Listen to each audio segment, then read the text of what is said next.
सुप्रभात छात्रों। बीए तृतीय वर्ष के सभी छात्रों का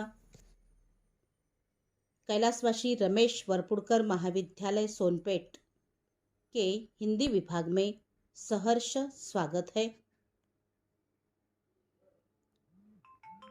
दोस्तों, आज हम बीए तृतीय वर्ष डीएसई हिंदी सेकंड साहित्य शास्त्र इसके अंतर्गत काव्य हेतु को लेकर आज के इस वीडियो लेक्चर में चर्चा करने जा रहे हैं। दोस्तों, काव्य हेतु से अभिप्राय वे साधन हैं जो कवि को काव्य निर्माण में किसी भी रूप से सहायता पहुंचाते हैं। सभी लोग काव्य रचना करने में समर्थ नहीं रहते। सामान्य जीवन में प्रत्यक्ष व्यवहार व्यापार का प्रभाव प्रत्येक व्यक्ति के मन मस्तिष्क पर पड़ता है, परंतु सामान्य व्यक्ति पर बड़ा प्रभाव अभिव्यक्त नहीं हो पाता, क्योंकि सामान्य व्यक्ति में उस अनुभूति को अभिव्यक्त करने की शक्ति नहीं रहती और इस शक्ति के निर्माण के कुछ ऐसे तत्व होते हैं जो कवि हृदय को दैवी या अन्य कारणों से उपलब्ध होते हैं। तो दोस्तों, इस अनुभूति को अभिव्यक्त करने की शक्ति या कारणों को ही काव्य हेतु या काव्य रचना का कारण माना जाता है। काव्य निर्माण में किसी भी रूप में कवि के सहायक बनने वाले तत्व को ही काव्य का हेतु कहा जाता है। तो दोस्तों, आज हम काव्य हेतु के बारे में विस्तृत रूप से जानने वाले हैं। हेतु का शाब्दिक अर्थ है कारण, अतः काव्य हेतु का अर्थ हुआ काव्य की उत्पत्ति का कारण। किसी व्यक्ति में काव्य रचना की सामर्थ्य उत्पन्न कर देने वाले कारण काव्य हेतु कहलाते हैं। तो दोस्तों, आपके मन में प्रश्न उठता होगा कि साहित्य की रचना क्या होती है? क्या कारण है जो कवि अथवा रचनाकार को रचना करने के लिए प्रेरित करते हैं? तो दोस्तों, चलो थोड़ा और समझते हैं कि दूसरे शब्दों में यह कहा जा सकता है कि काव्य कार्य है और हेतु कारण है। बाबू गुलाब राय ने काव्य हेतु पर विचार करते हुए लिखा है, हेतु का अभिप्राय उन साधनों से है जो कवि की काव्य रचना में सहायक होते हैं। तो भारतीय काव्य शास्त्र में काव्य हेतु पर पर्याप्त विचार किया गया है। ये 3 काव्य हेतु माने गए हैं: प्रतिभा, व्युत्पत्ति और अभ्यास। तो दोस्तों, ज्यादातर विद्वानों ने काव्य हेतु 3 प्रकार के माने हैं: प्रतिभा, व्युत्पत्ति और अभ्यास। तो इसको लेकर भी विद्वानों के मतों को लेकर भी हम आज के लेक्चर में चर्चा करने वाले हैं। तो 3 काव्य हेतु माने गए हैं: प्रतिभा, व्युत्पत्ति और अभ्यास। पहला है प्रतिभा, दूसरा व्युत्पत्ति, तीसरा है अभ्यास। तो इनमें से प्रतिभा सर्वप्रमुख काव्य हेतु है, जिसे काव्यत्व का बीज माना गया है। प्रतिभा के अभाव में कोई व्यक्ति काव्य रचना नहीं कर सकता, यानी जिसमें काव्य रचना करने की प्रतिभा है वही काव्य रचना कर सकता है। काव्य हेतुओं पर सर्वप्रथम अग्निपुराण में विचार किया गया है और प्रतिभा, वेद ज्ञान तथा लोक व्यवहार को काव्य हेतु के रूप में स्वीकार किया गया है। नरत्व दुर्लभ लोके विद्या तत्र सुदुर्लभा। कवित्व दुर्लभ तत्र शक्तिस्त्रत सुदुर्लभा। अग्नि पुराण में यह काव्य हेतु की परिभाषा की गई है। अर्थात लोक में नरत्व दुर्लभ है और उसमें विद्यावान नर होना दुर्लभ है। कवित्व परम दुर्लभ है और कविता करने की शक्ति तो और भी दुर्लभ है। शक्ति यानी प्रतिभा। तो हम प्रमुख संस्कृत आचार्यों के काव्य हेतु से संबंधित मत काल क्रमानुसार आज के इस लेक्चर में देखने लगे हैं। तो काव्य हेतु को लेकर आचार्यों के मतों में पहला मत है आचार्य भामह का मत। तो आचार्य भामह ने अपने ग्रंथ काव्यालंकार में स्वीकार किया है कि गुरु के उपदेश से जड़ बुद्धि भी शास्त्र अध्ययन करने में समर्थ हो सकता है, किंतु काव्य तो किसी प्रतिभाशाली द्वारा ही रचा जा सकता है। गुरुदेशाद धेत्यु शास्त्र जड़धिमोड़प्यलम काव्य तु जायते जातु कस्यचित प्रतिभावतः। भामह प्रतिभा को काव्य का प्रधान हेतु स्वीकार करते हैं, किंतु एक अन्य श्लोक में वे स्वीकार करते हैं कि शब्द शास्त्र को जानने वालों की सेवा और उपासना करके शब्द का तथा शब्दार्थ का ज्ञान करके तथा अन्य कवियों के गुरुत्व का अध्ययन करके ही काव्य रचना में प्रवृत्त होना चाहिए। भामह प्रतिभा के साथ साथ व्युत्पत्ति शास्त्र यानी उत्पत्ति एवं अभ्यास को भी काव्य हेतुओं में स्थान देने के पक्षधर थे। तो काव्य हेतु को लेकर आचार्य दंडी के मत को हम देखने वाले हैं। तो आचार्य दंडी ने अपने ग्रंथ काव्यादर्श में प्रतिभा आनंद अभियोग यानी अभ्यास और लोक व्यवहार एवं निर्मल शास्त्र ज्ञान को काव्य हेतुओं के रूप में मान्यता दी है। उनके अनुसार नैसर्गिकी च प्रतिभा श्रुत च बहु निर्मलम आनंदाश्चभियोगो अस्या कारण काव्य संपदा। अर्थात नैसर्गिक प्रतिभा, निर्मल शास्त्र ज्ञान और बढ़ा चढ़ा अभ्यास काव्य संपत्ति में कारण होते हैं। नैसर्गिक प्रतिभा से उनका तात्पर्य जन्मजात प्रतिभा से है जो ईश्वर प्रदत्त होती है। इस प्रतिभा को अर्जित नहीं किया जा सकता। तो प्रतिभा के अभाव में निम्न कोटि की काव्य रचना निरंतर अभ्यास एवं शास्त्र ज्ञान से हो सकती है। तो इसलिए प्रतिभा नहीं है। तो दोस्तों, जिनके पास जन्मजात प्रतिभा नहीं है काव्य रचना करने की, उनको निरंतर अभ्यास एवं शास्त्र ज्ञान से यह प्रतिभा उनके अंदर आ सकती है, ऐसा आचार्य दंडी ने कहा है। दोस्तों, इसके बाद हम आचार्य वामन के मत को देखेंगे।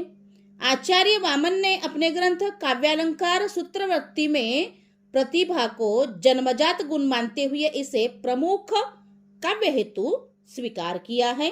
कवित्व बीज प्रतिभान कवित्व स बीजम। वे लोक व्यवहार, शास्त्र ज्ञान, शब्दकोश आदि की जानकारी को भी काव्य हेतुओं में स्थान देते हैं। एक अन्य स्थान पर वे काव्य हेतुओं में प्रतिभा को कवित्व का बीज स्वीकार करते हैं, जो जन्म जन्मांतर के संस्कार से शक्ति रूप में कवि में विद्यमान होती है। अभियोग, वृद्ध सेवा, अवेक्षण, अवधान आदि से ही उत्तम काव्य का निर्माण कर सकना संभव हो पाता है। वामन ने प्रकीर्ण के अंतर्गत 6 तत्वों को सम्मिलित किया है। लक्षज्ञता, अभियोग, वृद्ध सेवा, अवेक्षण, प्रतिभा और अवधान, यह 6 तत्व प्रकीर्ण के अंतर्गत सम्मिलित वामन ने किए हैं। आचार्य रुद्रट के मत को हम देखेंगे। आचार्य रुद्रट ने अपने ग्रंथ काव्यालंकार में प्रतिभा, व्युत्पत्ति और अभ्यास को काव्य हेतु स्वीकार किया है। प्रतिभा के वे दो भेद मानते हैं। आचार्य रुद्रट प्रतिभा के दो भेद मानते हैं, सहजा शक्ति और उत्पाद्या शक्ति। पहला है सहजा शक्ति, दूसरा है उत्पाद्या शक्ति। तो दोस्तों, सहजा शक्ति प्रतिभा कवि में जन्मजात होती है और यही काव्य निर्माण का मूल हेतु है, जबकि उत्पाद्या शक्ति प्रतिभा लोकशास्त्र एवं अभ्यास से उत्पन्न होती है। यह सहजा प्रतिभा को संस्कारित करती है। तो दोस्तों, इस तरह से काव्य हेतु को लेकर आचार्य मम्मट के मत को हम देखेंगे। आचार्य मम्मट ने अपने ग्रंथ काव्य प्रकाश में काव्य हेतुओं पर विचार करते हुए लिखा है, शक्ति निपुणता लोकशास्त्र काव्याध्यवेक्षणात् काव्यज्ञ शिक्षयाभ्यास इति हेतुस्त दुर्भवे। अर्थात काव्य के तीन हेतु हैं। आचार्य मम्मट के अनुसार काव्य के तीन हेतु है। पहला है शक्ति यानी प्रतिभा, दूसरा है लोकशास्त्र का अवेक्षण, तीसरा है अभ्यास। वे एक अन्य स्थान पर यह भी कहते हैं कि शक्ति कवित्व बीजरूप, अर्थात शक्ति काव्य का बीज संस्कार है, जिसके अभाव में काव्य रचना संभव ही नहीं है। जिसे अन्य आचार्य प्रतिभा कहते हैं, उसी को मम्मट ने शक्ति कहा है।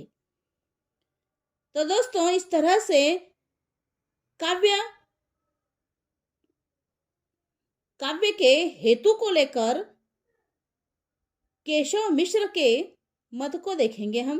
प्रतिभा कारण तस्य उत्पत्ति विभूषण, अर्थात प्रतिभा काव्य का कारण है तथा व्युत्पत्ति उसे विभूषित करती है।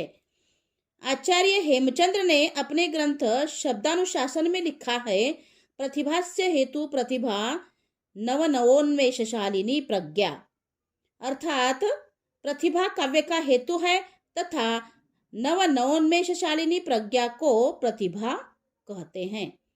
राजशेखर के मत के अनुसार प्रतिभा व्युत्पत्ति मिश्र समवेते श्रेयसो इति, अर्थात प्रतिभा और व्युत्पत्ति दोनों समवेत रूप में काव्य के श्रेयस्कर हेतु है। वे प्रतिभा के दो भेद स्वीकारते हैं, एक कार्ययत्री प्रतिभा, दूसरी भावयित्री प्रतिभा। कार्ययत्री प्रतिभा जन्मजात होती है तथा इसका संबंध कवि से है, और दूसरी जो भावयित्री प्रतिभा का संबंध सहृदय पाठक या आलोचक से है। तो काव्य हेतु को लेकर पंडितराज जगन्नाथ कहते हैं, इन्होंने अपने ग्रंथ रस गंगाधर में प्रतिभा को ही प्रमुख काव्य हेतु स्वीकार किया है। तस्यच कारण कविगत केवल प्रतिभा। उस विवेचन के आधार पर यह निष्कर्ष निकाला जा सकता है कि काव्य के तीन प्रमुख हेतु हैं। तो इस तरह से विद्वानों ने काव्य हेतु तीन प्रकार के माने हैं, प्रतिभा, व्युत्पत्ति और अभ्यास। तो इस तरह से दोस्तों, विद्वानों के अनुसार यह सारा विवेचन हमने किया है। इसके आधार पर निष्कर्ष निकाला जा सकता है कि काव्य के प्रमुख तीन हेतु है। पहला है प्रतिभा, दूसरा व्युत्पत्ति, तीसरा है अभ्यास। तो पहला प्रतिभा, तो प्रतिभा को लेकर हम चर्चा करने लगे हैं। तो दोस्तों, प्रतिभा वह शक्ति है जो किसी व्यक्ति को काव्य रचना में समर्थ बनाती है। राजशेखर ने प्रतिभा के स्वरूप को स्पष्ट करते हुए कहा है, सा शक्ति केवल काव्य हेतु। आचार्य भट्टतोत के अनुसार प्रतिभा उस प्रज्ञा का नाम है जो नित्य नवीन रसानुकूल विचार उत्पन्न करती है। प्रज्ञा नवनवोन्मेषशालिनी प्रतिभा मतः। आचार्य वामन का मत है कि प्रतिभा जन्म से प्राप्त संस्कार है जिसके बिना काव्य रचना संभव नहीं है। अर्थात अभिनव गुप्त ने प्रतिभा की परिभाषा करते हुए लिखा है, प्रतिभा अपूर्व वस्तु निर्माण क्षमा प्रज्ञा। अर्थात प्रतिभा प्रज्ञा का वह रूप है जिसमें अपूर्व की सृष्टि करने की क्षमता होती है, कवि इसी के बल पर काव्य सृजन में समर्थ होता है। तो इस तरह से दोस्तों वक्रोक्ति संप्रदाय के प्रवर्तक आचार्य कुंतक ने प्रतिभा उस शक्ति को माना है जो शब्द और अर्थ में अपूर्व सौंदर्य की सृष्टि करती है, नाना प्रकार के अलंकारों, उक्ति वैचित्र्य आदि का विधान करती है। दोस्तों, आचार्य मम्मट ने प्रतिभा को एक नया नाम दिया। वे इसे शक्ति कहते हैं और काव्य का बीज स्वीकार करते हैं, जिसके बिना काव्य की रचना असंभव है। यानी काव्य रचना करने के लिए प्रतिभा यानी शक्ति की आवश्यकता होती है। यह आचार्य मम्मट ने कहा है। आचार्य मम्मट कहते हैं, शक्ति कवित्व बीज रूप संस्कार विशेष, यानी अर्थात शक्ति यानी प्रतिभा कवित्व का बीज रूप संस्कार विशेष है, जिसके बिना काव्य सृजन नहीं हो सकता। तो आचार्यों ने प्रतिभा का जो स्वरूप यहाँ स्पष्ट किया है, उससे हम निम्न निष्कर्ष निकाल सकते हैं। प्रतिभा काव्य का मूल हेतु है। तो दोस्तों, इस तरह से बिना प्रतिभा के काव्य रचना नहीं हो सकती। तो आचार्यों ने प्रतिभा का जो स्वरूप स्पष्ट किया है, यह निष्कर्ष उसमें से निकलते हैं। पहला है प्रतिभा काव्य का मूल हेतु है। दूसरा है यह ईश्वर प्रदत्त शक्ति है। तीसरा, प्रतिभा नवोन्मेषशालिनी प्रज्ञा है। चौथा, प्रतिभा के बल पर ही कवि अपूर्व शब्दों, अपूर्व भावों, अलंकारों, उक्ति वैचित्र्य आदि का विधान करता है। तो प्रतिभा दो प्रकार की होती है, कार्यत्री प्रतिभा और भावयित्री प्रतिभा। तो कार्यत्री प्रतिभा का दोस्तों, कार्यत्री प्रतिभा वह होती है जिसके बल पर कवि कविता लिखता है, और भावयित्री प्रतिभा वह होती है जिसके बल पर कोई पाठक कविता को समझता है। सभी आचार्यों ने प्रतिभा के महत्व को स्वीकार किया है और इसे काव्य का मूल हेतु माना है। तो अभिनवगुप्त प्रतिभा अपूर्व वस्तु निर्माण क्षमा प्रज्ञा कहा है। अपूर्व वस्तु के निर्माण में सक्षम प्रज्ञा प्रतिभा है, ऐसा अभिनवगुप्त ने कहा है। डॉक्टर नगेंद्र ने प्रतिभा की असाधारण कोटि को मेधा मानते हुए कहा है कि प्रतिभा को नीरस और साधारण वातावरण अच्छे नहीं लगते, वह असाधारण में खुलकर खेलती है। तो दोस्तों, इस तरह से काव्य हेतुओं में पहला जो है प्रतिभा, यह काव्य हेतु प्रतिभा, इस काव्य हेतु को लेकर हमने चर्चा की है। तो दूसरा हेतु है व्युत्पत्ति। काव्य का दूसरा हेतु है व्युत्पत्ति। तो दोस्तों, व्युत्पत्ति का शाब्दिक अर्थ है निपुणता, पांडित्य या विद्वत्ता। ज्ञान की उपलब्धि को ही व्युत्पत्ति कहा गया है। यह ज्ञानोपलब्धि शास्त्रों के अध्ययन और लोक व्यवहार के अवेक्षण से होती है। विद्वानों का मत है कि साहित्य के गहन चिंतन मनन से कवि की उक्ति में सौंदर्य का समावेश हो जाता है और उसकी रचना सुव्यवस्थित हो जाती है। तो राजशेखर के अनुसार उचितानुचित विवेको व्युत्पत्ति, अर्थात उचित अनुचित का विवेक ही व्युत्पत्ति है। तो दोस्तों, रुद्रट ने यह बताया है कि छंद, व्याकरण, कला, पद और पदार्थ के उचित अनुचित का सम्यक ज्ञान ही व्युत्पत्ति कहा जाता है। आचार्य मम्मट ने व्युत्पत्ति को एक नया नाम दिया है, निपुणता। तो यह निपुणता चराचर जगत के निरीक्षण और काव्य आदि के अध्ययन से प्राप्त होती है। तो संस्कृत आचार्यों ने व्युत्पत्ति को काव्य हेतुओं में दूसरा स्थान दिया है। तो व्युत्पत्ति के बल पर ही कोई व्यक्ति यह निर्णय कर पाता है कि किस स्थान पर किस शब्द का प्रयोग उचित होगा। सच तो यह है कि प्रतिभा और व्युत्पत्ति समवेत रूप में ही काव्य रचना के हेतु है। जैसे लावण्य के बिना रूप फीका लगता है, वैसे ही रूप के बिना लावण्य भी आकर्षक नहीं लगता। तो लोक और शास्त्र का अध्ययन कवि को त्रुटियों से बचाता है। वर्ण विषय का ज्ञान, ऋतु ज्ञान, देश ज्ञान, भौगोलिक जानकारी आदि से कविता में त्रुटि आने की संभावना नहीं रहती। अन्यथा मूर्ख कवि रेगिस्तान में धान की खेती का वर्णन कर सकता है। शब्द शिल्प और भाषा पर अधिकार बहुज्ञता से ही होता है, अतः कवि को निरंतर सहज रहने की आवश्यकता होती है, तभी वह उत्तम काव्य की रचना करने में समर्थ हो पाता है। तो दोस्तों, इस तरह से काव्य के हेतुओं में दूसरा हेतु है व्युत्पत्ति, पहला प्रतिभा, दूसरा व्युत्पत्ति। तो दोस्तों, इस तरह से काव्य के हेतुओं में तीसरा हेतु है अभ्यास।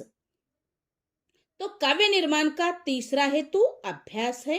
भामह ने लिखा है कि शब्दार्थ के स्वरूप का ज्ञान करके सतत अभ्यास द्वारा उसकी उपासना करना चाहिए। साथ ही अन्य कवियों के कवित्व का अध्ययन भी करना चाहिए, जिसके अभ्यास नित्य प्रति दृढ़ होता जाए। आचार्य वामन ने भी अभ्यास को महत्व देते हुए लिखा है, अभ्यासो ही कर्मसु कौशल भावहिति। तो आचार्य वामन कहते हैं अभ्यास को लेकर, वे लिखते हैं कि अभ्यासो ही कर्मसु कौशल भावहिति, अर्थात अभ्यास के द्वारा ही कवि कर्म में कुशलता प्राप्त की जा सकती है। तो अभ्यास से कवि कर्म में कुशलता आ जाती है। आचार्य दंडी ने तो अभ्यास को ही काव्य का प्रमुख हेतु माना है। वे तो यहाँ तक कहते हैं कि प्रतिभा और व्युत्पत्ति के अभाव में केवल अभ्यास से ही काव्य रचना में कोई कुशल हो सकता है।